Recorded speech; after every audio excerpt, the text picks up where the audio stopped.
Good evening, everyone. Again, this is Mrs. Angeli Cordova Arong, and I am the reporter number 2 of Chapter 2. This is just a continuation. D. Perfection of title. 1. General procedure in acquiring the original certificate of title are the following. A voluntary deed except a will purporting to convey a registered land operates only as a contract between parties and does not take effect as a conveyance unless such deed is registered with the Register of Deeds.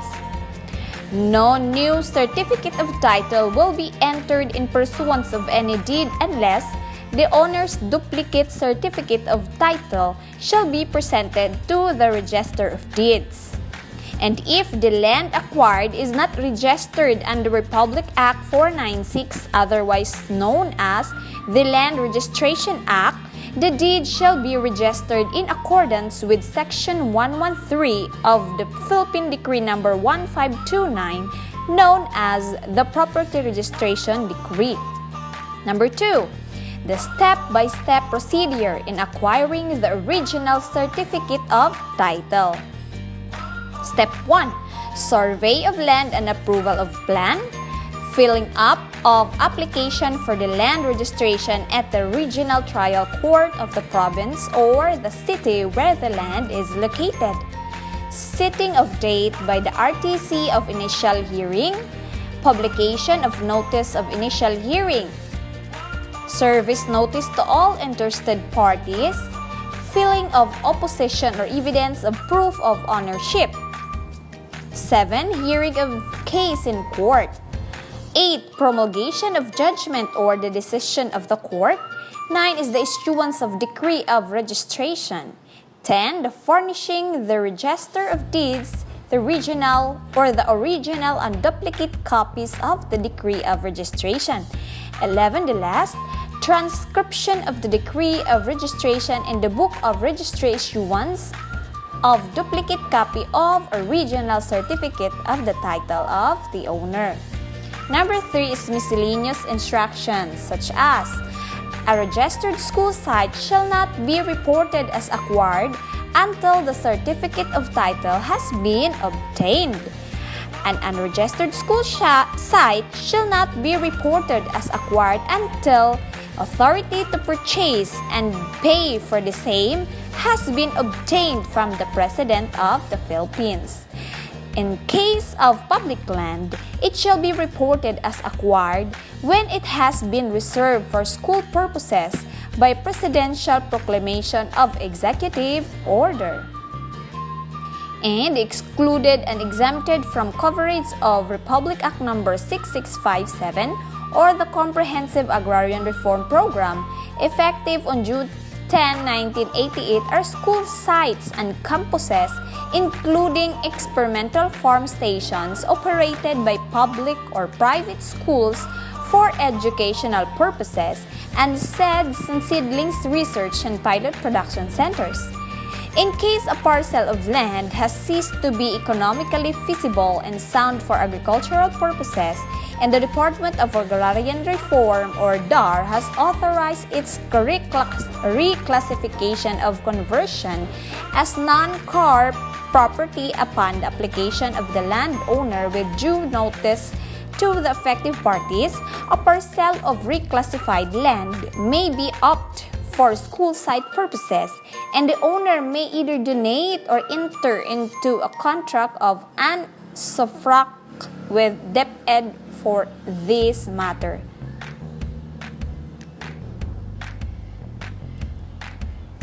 For sites also still under the jurisdiction or administration of the Department of Environment and Natural Resources, or the DENR, National Housing Authority or NHA, and or other government agencies or entities, arrangements may be made to acquire parcels of land for school site purpose through the contract of usufruct cited earlier. If a parcel of land is presently used for school site purposes without any adverse party claimant, Appropriate steps to ascertain the probable basis for DepEd to acquire the title shall first be taken before any further construction of a facility is undertaken. Of course, in cases where transfer cannot be ineffective due to lack of the subdivision plan segregating the conveyed area from the main portion of the property, steps have a subdivision survey shall be taken. Expenses for survey are authorized to be disbursed from the funds of the region applying the implementing rules and regulations of Republic Act No. 7880, otherwise known as Fair and Equitable Allocation of the DECS or Budget for Capital Outlay. In the case of school sites not yet surveyed, steps shall be taken to have them surveyed and registered. As soon as the registration of school site is effective, containing all necessary data on its acquisition, survey and registration, each shall be submitted to the DepEd Central Office. In view of the loss and/or destruction of many school site records, particularly as a result of other calamities, school authorities concerned shall take steps towards the reconstruction of such records in accordance with Republic Act No. 26 and the Circular No. 17 of the General Land Registration Office, now Land of Registration Authority. And next to be discussed is the school site plan. So in school site plan, the entries in the school site card shall be typewritten. If the site is composed of more than one lot and registered under separate titles, the area of each lot and the number of the corresponding certificate of title shall be given. The sketch of the site required on the reverse side of the card shall be drawn to a convenient scale such as 1:2000. The sketch shall be copied from the blueprint of the survey plan, and these are the following shall be indicated to the sketch. 1. The length of each scale and all boundaries of the site as they appear in the survey plan. 2. The location of streets, rivers, lake, and etc. near the site, and also the walk from the building to the street or alley. Number 3.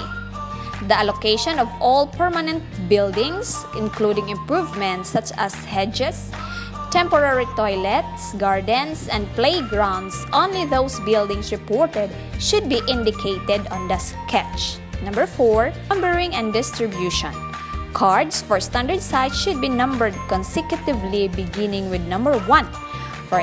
For identification purposes, letters, symbols may be used. For example, for the town of Alaminos, Laguna, the symbol should be Al-1 or may be used to identify the central school site or Al-2, a barangay school site in the same municipality.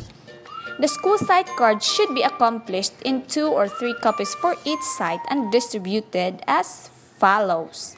The original copy of Division Office, 1 copy to the District Office in case of elementary schools, and 1 copy to be retained in the school. And other is the school site development. Letter F is the school site development plan. What is this? This is a graphic presentation of the site development program. Its main function is to show the school site in its present status in the current program period. It's preparing the site development plan and thus an exercise in the layout of infrastructure based on the physical requirements established in the site development program.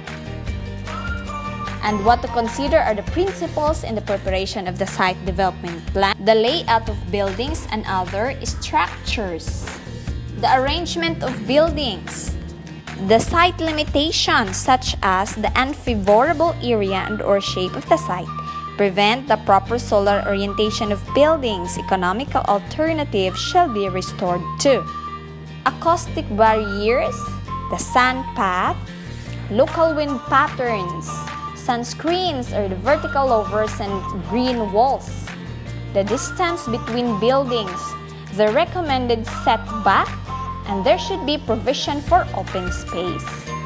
And that would be the end of my report. Thank you so much, and may I give to you the continuation of the Chapter 2 topics or the school sites to Ma'am Jermeline Escobedo de los Reyes.